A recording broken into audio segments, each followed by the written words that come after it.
Lukyabagase. Ne kyatwewunyiza nnyo kubanga bazze ku kivulu. Yesu okoleke ne kira Prince. Yabaddeyo kabayimbi bafe aba wano. Nalabe Kalifaganaga. Masanga. Kivulu gwe kyasala. Oba yabadde atya nga atunuulidde crowd eyo ng'agiraba yonna kibambi. Anti be babaganda bano tebaagaliza mwana waabwe. Kalifa n'ategeka ekivulu erwe. Ne mugaana okgenda. Wano okumpi. Bannayuganda w'ekiriva ekirungi. Akuba pino. Anti nalabe Kamenya akaabo. Ate mukakamenyo teyavumye Kamenyo bwawunya akamwa simanyi yamugambye musimanyi ebizirevu bikola bitya biwunya. Bino bye biro bye. Eyagale. N'obuwanise. Manyi okkiriza. Tebakwatagana na mmange naye. Omuntu wekabanga kaseera ke bayire kuba abantu abamu bakunyumizaako fulufiga yayitanga awo ekibuye ng'atambuza bigere Prince.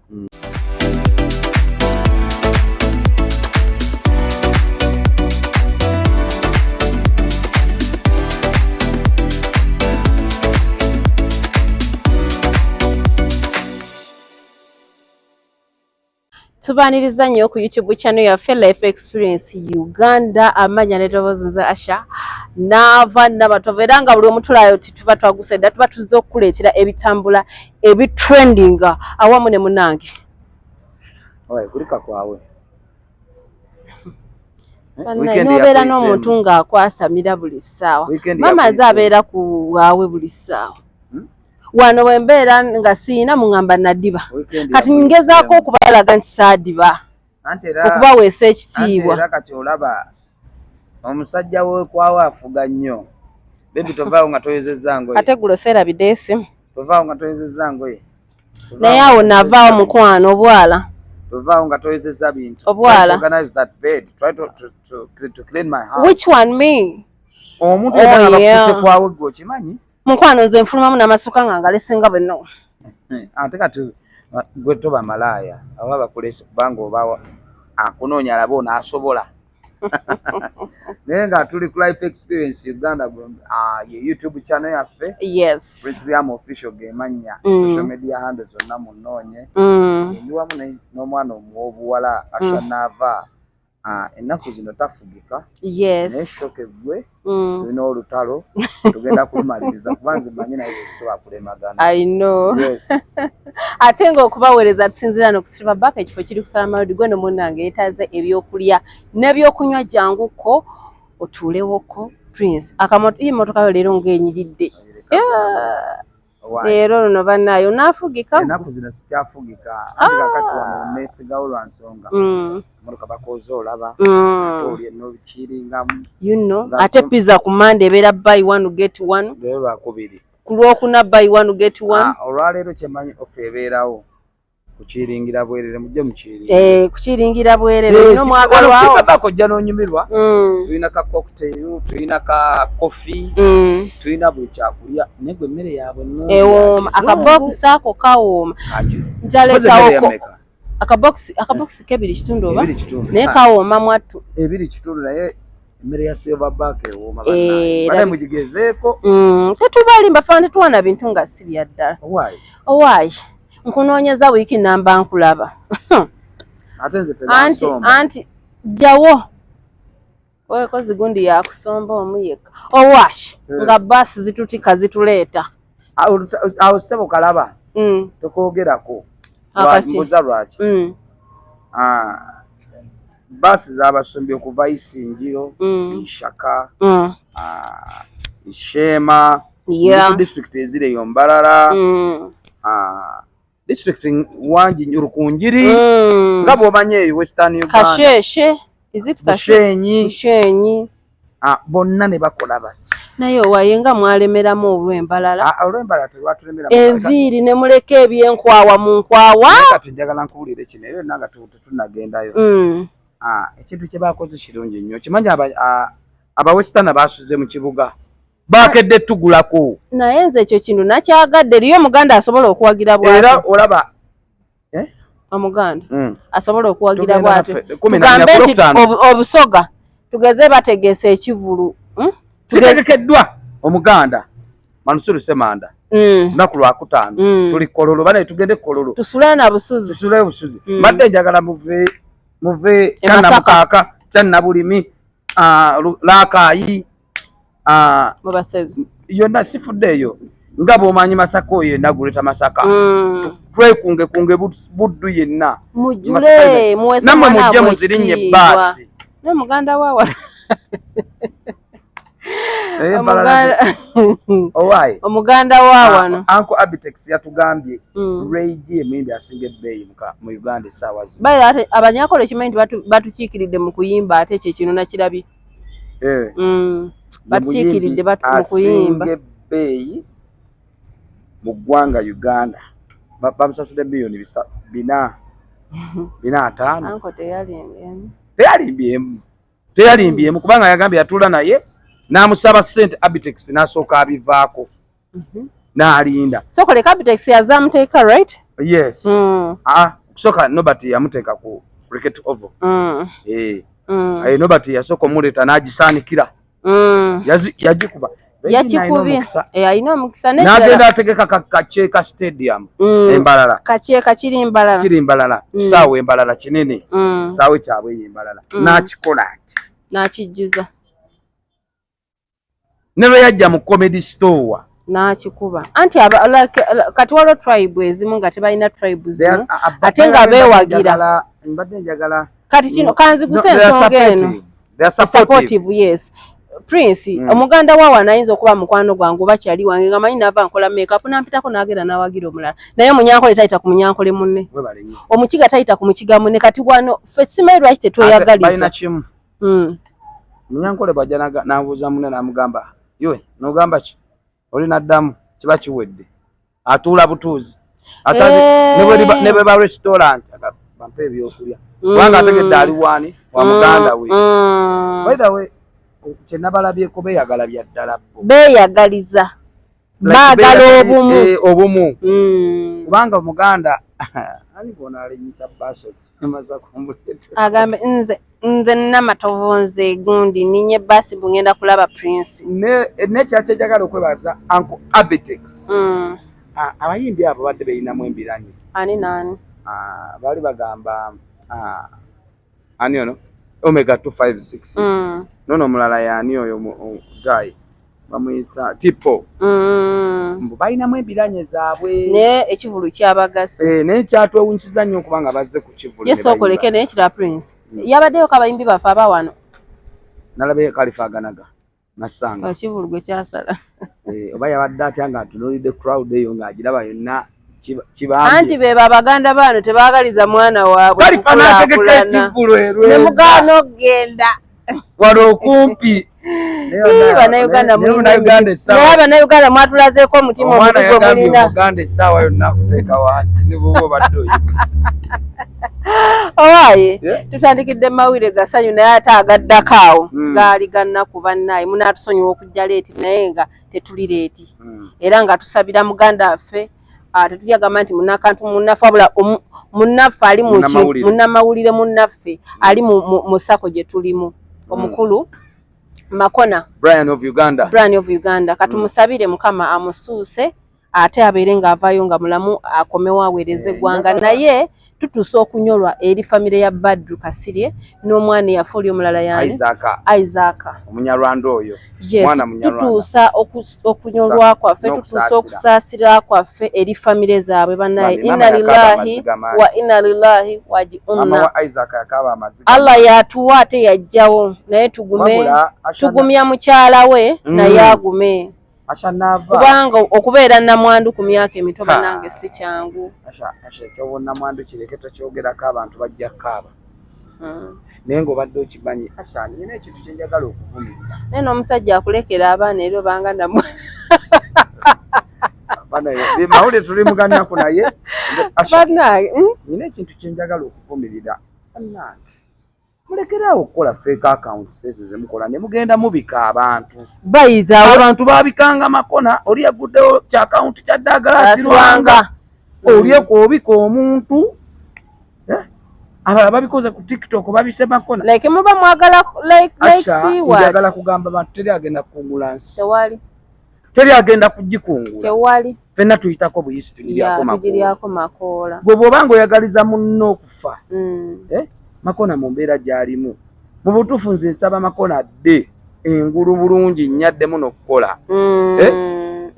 sirina nze buzibu nze sirina buzibu ku muntu munnanga atanninako buzibu naye abantu bakoze bifeeka akawunti nobatekayo bataddemu obuyimba gula akuba oyagala akawunti kyo kitambule ne views ng'otandika okubika munno sigowa nkubira essimu n'oŋŋamba olabye amawulire ga nkugambye I was so shocked olaba eriko ddagala asirwanga ne imikandizi era avuddeyo n'akyogerako eggule wa Sefuko sho ya Sefuko eyabaddewo olunaku lw'okusande Power King n'agamba mulekera okukozesa fake account ezo nga mugenda mulangira mukozesa fake account kufuna views na likes naye obika munno mu ssanyu mu nnaku ng'olirabanga ki essanyu naye muntu nga ffe era tusaba Makona yavudde ekisubi ne bamuleeta ku case clinic wali mu kufunira obujjanjabi naye agavaayo yakubye ku matwe era bw'ogenda yakutegeera yayogera lwakubanga bumanyi tonnafuna maanyi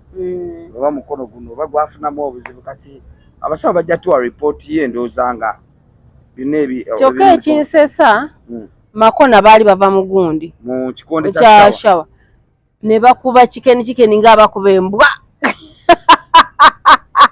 kikeni of Uganda naye akasajja kashawa kalina omugongo wagula akadumpuli ako kamukubi omugongo gona gulina ennyama kitemiwula naye kati kikeni kyamutwaziza mu bikonde nga talina maanyi okujjako okutuswaza bannange kikeni ki kyakututte mu bikonde byo nga talina maanyi malinaku wamulabye essuuti gye yakubye essuuti naye maliri ge baagabye defu yatiddemu kuba sente abaana bagambye maama Malinaku kasita yataddemu suuti eyo ne manya nti kati kikeni bagenda mukuba okimanyi abantu bagamba tubuulire nagamba mbu game goes in draw kikeni bamukube n'awunga n'agwa erimbu maliri naye bannange ensonga eyo ey'okubanga abantu bakola fake accounts bambi balekeraawo by the way balekeraawo Asha abantu banene engeri gye batwala mu media bika muntu nga akyali mulamu ene buba buwangaazi owaye nga tuvuddeyo yabaddaane kikeni tumumaze Sefuko ekivulu owaaye Sefuka yombye anti abayimbi bonna be yatimba abasinga tebazi n'ate naye yebaze no kankusale n'ekirimi Prince kati abantu bano you guys temunabategeera kintu kino Prince wateekanga omukolo gwo toyitanga bayimbi bangi omanyi nti abayimbi basaanikira omukolo gwo ekyo abantu kye batannamanya omuyimbi wabataze ku mukolo gwo abaakuyambi nabuyambi because abaakusaanikira abagole abasinga wano bagamba nze gundi yagenda okunfulumya kati nga nze nagamba Mary Bata yagenda okunfulumya ku gwange yes that's my sister oba okitegeera naye wali oli agamba nti gundi yagenda okunfulumya n'abuutikira omukolo gwe ne tutakulaba ne waba onyumyota ne tutakulaba okimanyi ate Sefuko kirungi yafunyeemu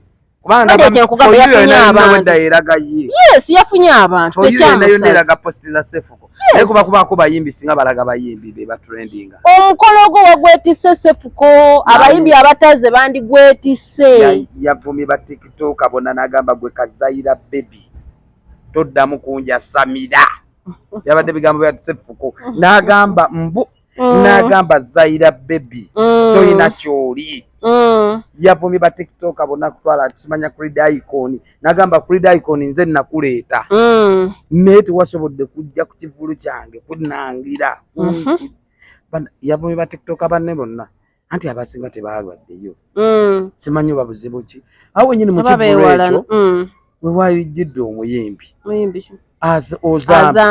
Ozambe Desta ne bannanga abayimbi baano baloga mwana wa mwamulogera ki Ozambe muloge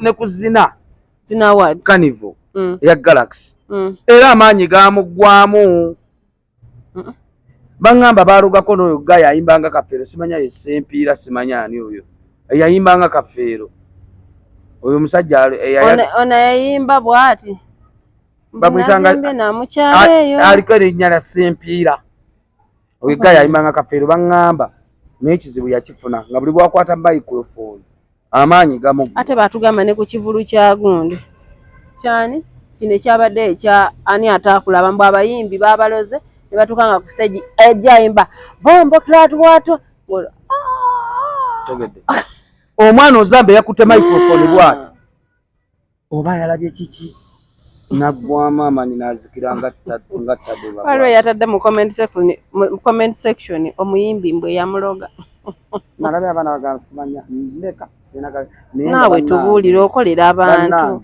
waliwo mu comment section mbu owaayi walabye olutalo lw'abagundi baba P-Square n'essente nze kyenalabyemu olutalo lwabwe lwabaddemu akasente lwabaddemu akasente ebyobugagga obimanyi ate gye muva gye bugenda kasitanga mbanga mbadde joint company nemimanga mubaddemu ebyobugagga olutalo lulina okubalukawo kkiriza gaana olutalo asha naate abantu abo baluganda right baluganda balongo oba baluganda ebyabalongo tebikola ku ssente olegwe sente ozimanyi asha ndiidi munna nakuvuddeko dda naye nga nze ndaba si right nze ndabanga bwe baali awamu kintu kyali kitambula anti katugeze tukoze gundi tiimu bwe tweyawulayawula era kibaako okuggyako ng'oli songo nnyo ekintu okusigala nga was still standing so nga tuvudde mu P-Square twayogerako wano ku mawulire gaani ga Zuchu mukyala wa Diamond Platinum wali eri Tanzania kyansanyusiza nnyo ne muganda waffe Zari the boss lady yamukubiddeko ku kasimu nono Natasha yagenze Mobeto bali abaana tebalina bujja nze bannange nze nange njagala mujja wange wangamba dda tofumba na mujjawo kwano byakyuse ate obujja bunyuma bulimu ku ssente ne buno obujja obwekyabusaagala gwe omanyi abakazi bonna okwekyalira bakkiriza nti ono ye yatwala omusajja kiki gwe Diamond awasinga yasigawo ensigo yasimbawo omutwe omukwano tegutera kuggwawo ate gulimu nnyo akasente kati kuggwawo kiba kizibu nga bw'okiraba naye nga tugezeeko okusabira abantu bonna abaviiriddwako abaabwe abayina abalwadde bayita Katamba emusikati naye nga nze ndaba ensonga ya Katamba eyo giraba yavuddeyo walusiro gye nalabawo ng'agamba mbu mufiye tebayagala mugambirawo kituufu mbuki mumalamu maanyi mbuki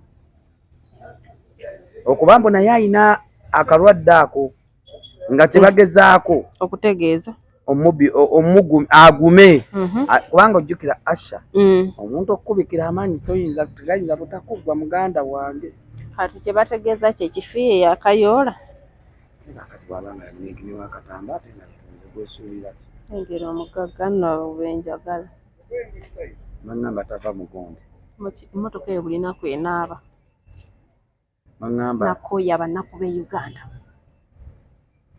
engera bakongwe kongo nange yange weri tuleeta buno budumpuli fiye Katamba endaba enjogera gyayogeddemu bannange mbabuulire naye Katamba yeetaaga okumulwanako bamugumye yeetaaga okugumya omanyi Asha waliwo tutuuka n'oggwamu amaanyi n'oggwamu essuubi naye nze ndaba Katamba yandibadde aguma n'asigala ku layini gy'abaddeko agoberera ebiragiro by'abasawo buli kimu ekitambuze nga bwe kirina okutambula tomulaba nga obulamu abadde abutambula oba abadde anywa nnyo kisoboka kuba ennaku ku TV takyaliko naye nga nze kyendabawo Katamba nga Katamba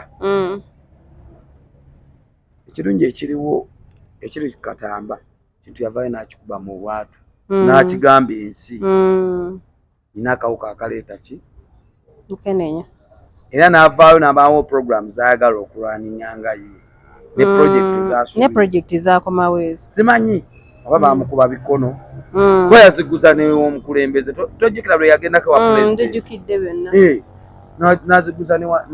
n'aziguza ne Mr President ne ofisi ya President naye simanyi oba kiki omanyi wali ebikono nga kujja mpola tojja nnyo ojja mpola so naye nga simanyi oba gwe kati ekyakatamba nga gwe okyogerako ki ekyakatamba ekyo tusaba busabi Katonda ne Allah waffe gwensinza amusuuse kubanga si byangu. Anyway, Mukama akyamuwadde obulamu. Anti era kye mbayenda okugamba nti Mukama amuwadde obulamu. Mukama amuwadde obulamu nti abaana be bakuze nga abalaba. Okitegeera ate Katamba obulwadde obwo sijja lekera tukisanyukira. Bati bwaddako si bwakati. Abantu bwabatwala ng'edda nga tebamanyi solution yaabo, tebamanyi ddagala. Kati bakigonzaamu oba okitegeera. Nawuliddeko bagamba waliwo n'empiso ze bagenda okuleeta nga bagikuba. Nange nagiwulira. N'emala ebbanga mwaka. Kamwende bannange. Ate twendera wa. Kamwendere n'owali obwereere. Ebyo byammwe nze sikola ebyo kuba sibisobola mutima nina munafu. Owai. Uncle Abe yatugambye. Ate tukagawedde tugambye. Akane? Uncle Abe taxi. Agala patona. Anyalanda verses. Abanyankole verses bagamba. Nagamba agenda kutegeka King Saha ku Royal Regency. Era n'amaliriza nga agamba kubanga omwana yamugambye anko nosikudde olutalo n'agamba ye banyankole versus baganda asikule entalo okubeera isi bw'ati anko wali eri London agenda twala London. Yes, era n'agamba abantu be London n'agamba Job Zilink badde nsabo nnyamba otegeke ekivvulu kino nkuyita nja King Saha versus Rage mbo banyankole Nenge nakuze mwezi 14 ku Lwokutaano lwa wiiki eno tugende wali eri Kololo twagire mwana mulezi King Sahawo. Yes. Tubereyo Mansu Semanda a man from Nakauka oluguudo lwa Siba ayogeri agala Rubi naluyitako jjuzi. Dukyali Rubi. Rubi nnyo wali akafufungana anti bw'oyita emmotoka olina kujambusa n'otekako bulamu butambule awatali biba biganye. Ye bannaafe tuba tukyali awo ono w'ekiriva ekirungi akuba peno anti nabe kamenya akaabo ate mukakamenyo teyavumye kamenyo mbwawunya akamwa simanyi yamugambe musimanyi ebizirevu bikola bitya biwunya n'omunyarwanda akuteeka wansi ne bakyala lwaki temwefuga yekolayije kolaje mukwano bebi taatawo bebi simanyi bikoze bitataata wa mwana kamenya ayogeza nnaku ne kamenya love yagambye bwe biba wanga asazeewo kamenyo naye ali kwegamba kapa ezo zituvuga speed ate wenzire ne wa Kibirige ndabanga Kibirige ali mu content nyaganda mukubirako ne mama takwata simu gye yampa ate eyitamu tamudira ajja kuyitamu alimba ndikubire ku WhatsApp bwebeganye kole ntuufu yaine namba gye yampa naye mukwana ate akasimu tekagira kati ene ya WhatsApp erabika naye nga mwali mu Uganda ono ali mu laavu ngajivu Kibirigo oli ku muka musajja Pana ne mama nange natuddemu ne nga mukwano gwa wiiki guno gunaamalako mukwano nga gwa nnaku 3 baligutukubye ekituufu kye kibali mu content byaddala nze njagala mmanya Kibirige abamu bagamba content abalala bagamba Kibirige ali mu laavu ku kibi waffe bannange nati naye akava mu laavu si yagamba wosanga omukazi musindike Kibirige Kibirige osanze enkugeya hello. Yes, love. How are you? I'm okay, dear. How are you? I'm fine. Baneze nava. Choka bannange tumukubidde nga tuli tubadde ku set wano nga tulina betwaka kakase banaye era watuukira mugambadde mwatukubire akiriyalinge neerabidde ate namba gye yampa yambulako ate nkubye kweno direct ne bankwata ate balala so bwakoma mugambe yes mugamba aba life experience bakunoonya kuno tebagala kusalako kigambo naye nange ayogera mugambe mutumidde ensonga eziri ewa Kibirige byebyo bitya ebituufu ali mulaba ali muki oyo naye tamanyi kyayagala tamanyi kyayagala nze nakugamba Asha toyinza kubanga Kibirige n'obanga olina omanyi kyoyagala tamanyi kyasibirambu ali mulaavu naye nga olutalo ddo tetwasiikudde simanyi oba lunaggwa luliwa olutalo lwetusiikudde lwa Kibirige lunaggwa nze ndabanga olugendo okufuukira leke tumukubidde akiri yalinge empewo atukakase ali mu kontenti oba oli mukamusajja yamutwala kuba kati tosobola kutwala mukazi n'otwalirako n'omwana ne maama bagambye mbu omunyalonda ayongedde okubasanza mbu bw'atakuswaza takuta naye banenze newunya oyo omukazi Prince owaayi olunaku lwabadde lwa mukaaga yes omukaaga lwa Sande nerabidde Fangon Independence nabirabye nayitawo ekiro nebaŋŋamba oba lwali lwakumeka sijjukira ne baŋŋamba leero meka ne baŋŋamba mbu awaliwo watoto kyaki ne bagamba watoto leero 11 ne bagamba watoto kyaki kumbe Independence ya pananga ate anko ngatuvuga speed badde lunaku lwa mukaaga Machinde Forest what Park waggulu awo nga nayiseewo waggulu nga Alien Skin okimanya alina ttiimu ya ddala anti tenti buli wamu wajjula weni masolo wamulabye yabadde mu maaso yandabyawo nambuuzaako nangamba waayi ogamba otya Prince konze gyendi nemugamba leero olwaliro zenga namba meka n'agamba aye tuveeyo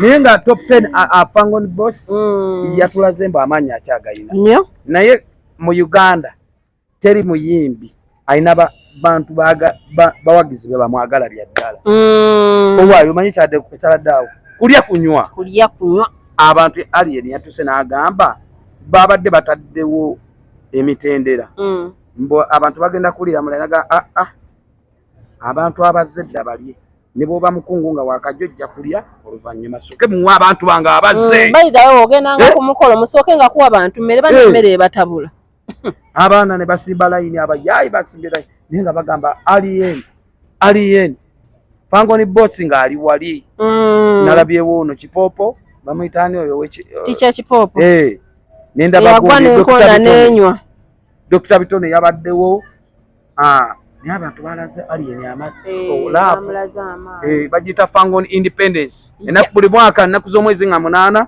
yabadde Fangon Independence yakusatu abatabwagala bajja kitegera ye Alien yagimangirira ennaku z'omwezi yagambye nga buli 8 omwezi guno gwe tulimu kati ntandise okonfaminga Alien yajja kutulumya mitu kituufu Alien Skin yajja kutulumya mitu yo waayi nawulirako amawulire emabega kaawo mbushira waliwo akabaala awo opposite wenkoleka leka n'okuleka sooka osirike nkunyumize ne baŋŋamba ku makya emotoka ya Shira yakubya mu mwala awo ekigo naye mukwana ab'Emakinde tebalese kutaka nga siriimu anti nze nadda buziga kanko Machi. Did you guys see the scandal of my car? Yes. I woke up in the morning. Nagamba driver wanga kere kumachatu wale my car to service. Nendoza anti ajipa. Echa nyuma nengamba how do you take my Range Rover in Makinde? Oh yeah. Omao. Oh yeah. Onaku lwabadde lwakusatu. Lwakusatu. Lwakusatu, yes, lwakusatu. Yaliko climax. Ena night. Waliyo okuleka nkokapo be yayogedde.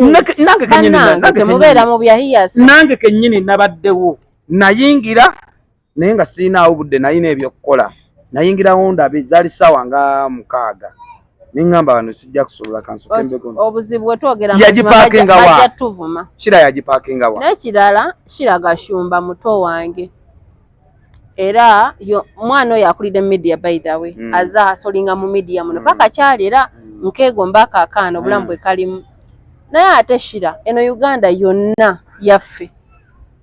Nyinza okujerega abasajja b'Emakinde ndisobola baagala. Nyinza okujerega abasajja b'Emunyonyi ndisobola baagala. Naye ebitundu bye tulimu oba ky'ojja mu ssente tosobola jerega muze katugeze sobola genda Kaleerwe sisobola kola kale nyinza ogamba sobola sulayo naye ng'ate sisobola kola ki butakolerayo nga bampisa okukola omulimu n'ekitundu emmotoka y'ekituufu yagwa Kulokusatu wakolera mbuma Range Rover yange itete machinde. Can you imagine? Ngeriyo n'abantu abamusinga ebbeeyi oba class.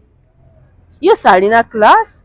Ne mami Fulufiga amuwulidde kye yamukoze mu Mugambe asulere kolore talina bunyonyi bukaaba. Yeri nkoko zikokolima kakati gwe obulamu obunyumirwa otya. African life weba terimu ebyo bona anyumya ki. Naye nga kyenjagala okulaga Shira Shira wakabi. Yeah. Wakabi. Naye ate Shira togeza machindi ogimanyi. Togezaako gisanyo. Wadde nange sijagala ne togezaako gisanyo. Eno sente ya buli muyimbi gwolabaawo wakabi. Eno bagita Hollywood. Machindi Hollywood. Kati bw'otugambe butoyinza ku emmotoka yo simanyi yagirina Shira nze nali mulabeko mu machindi guno sigwe gusoose. Sikashira naye nange sipakinga motoka yange machindi. Ekyo kupakinga kati Olwokusatu yagidde ku boda. Yes, bayinza okuba yabadde climax nga alinawo night yagidde ku boda. Nedda abantu abamu nawe beewaamu nnyo. Bewalere bansi. Tatuteeka nnyo wansi. Abemachindi mwatabuse mwayo. Toyinza kuddira naawe kibuga kino kibuga Kiramba. Kibuga. Okimanyi nti Mami Flower yakubye endongo. Yakubye raga. Abantu kaplenga mketu batuse. Akaita. Akaplenga. Achasobola. Katusoke introducing.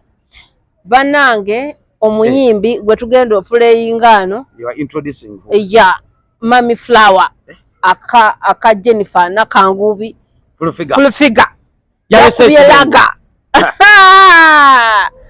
Naye Mami Flower. Mami Flower tuvuze. Nakoma kino kimba kye nakoma okubanga kinnyumira. Tushakale. Tudigide n'abanywa abanywe buno bulamu bumpi olunaku lwokeesa gwe n'olubala anti golabyeko yabeera omwana mwedigidire gwe Flower yakubye endongozi asooke ngiplaying naye Mami Flower ani amuwandiikira tabanga Uncle P tuli eru lwe baagatta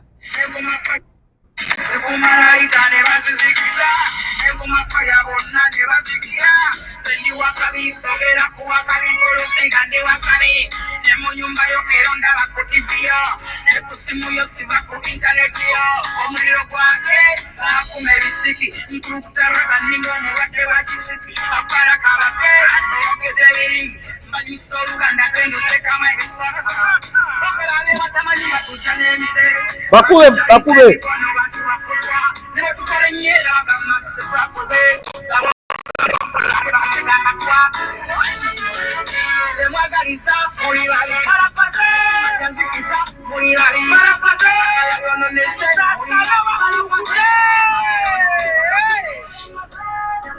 naye nkubuulire Mami Flower saawa yonna bamuleke bino bye biro bye eyagale manyi okkiriza tebakwatagana no nammange naye omuntu wekabanga kaseera ke bayire kuba abantu abamu bakunyumizaako Fulufiga yayitanga awo ekibuye ng'atambuza bigere Prince yaliko mu bulamu obubi kati saa zino wolaba ayogera nnyo mumuleke yeyagale nange simulinako buzibu omuntu lwakuba abantu agano okikiriza Prince obudde we buba bubu buleke bubeere bwo ate omukisa guba guzze eri aguzibira Katonda ye aba amaze okuggula oluggi naga ashanavaitaawo kutadde Prince oli agenda kuloga mutuloga naye mukwano bitukwata ne bimala ne bituvaako kubanga omukisa gw'omuntu ogenda guzibira omukisa guba mukisa era bano abatera okugenda mu biri ebyawongo ebyo ebyadaadi okitegeera baguzibira era gwe teryaguzibira ogwo guba mukisa omuntu ate ekiseera kiba kiseera buli muntu yenna alina akaseera kakatuufu nga obudde bwe bwolina okushayininga era nga tumirako tiimu yaffe awamu nga teri naffe mami tukozi anti-geetu tumutumiddeko nnyo yankubidde kasimu olunaku lweggulo nga alina gye nakeerabidde n'agamba atya n'abinyiigiramu awo kati yo lwanziridde bamulonze makubo oyo naye kyagala gendayo Uncle Josh anti-geetu tukutumiddeko nnyo Uncle Josh tukutumiddeko nnyo we miss you guys anytime katusuubire tugenda kubeera nga tuli wamu kuba wano waka agenda n'akomawo agenda n'akola kasitobanga omanyi buno obulamu bw'ensi bwe buti oba okitegeera so byebyo nno bagamba ebiwoma bigwa byokyo kuweereza tusinzira no ku Silverback bannanga abagala okola ka makeup akalungi okulabika obulungi munoonye ku Nava awe Makindye by the siyenze temu mistakinga not me munoonyeko omukyala my CEO my boss Makindye awo akola akakoekoe akali permanent akamalayo omwezi akola makeup omulungi atekako wig gw'omukyala oyina baby shower kwanjula mikolo kwegamba nga byonna biri mu beauty noonyako aba Nava's Beauty babeere nga bakola kateboza ne wig ate nga mwannyinange omu bw'ati gwe nasigaza ku kyalo kuno atunda bedding ebyomu buliri ayina pillows ennungi ayina amasuuka amalungi ayina towels ennungi mattress protector munnange baŋŋamba waliyo abakazi abava ewaka mbunga omukazi n'otuuka myaka meka ng'okyafuka ku buliri tolowooza birala ebyeddala ddala ng'afuka nga yeebase ng'omwana waliwo lumu yanfuka n'aŋŋamba abadde aloota naye nga nalootako bwenda mubeere bulungi mweraba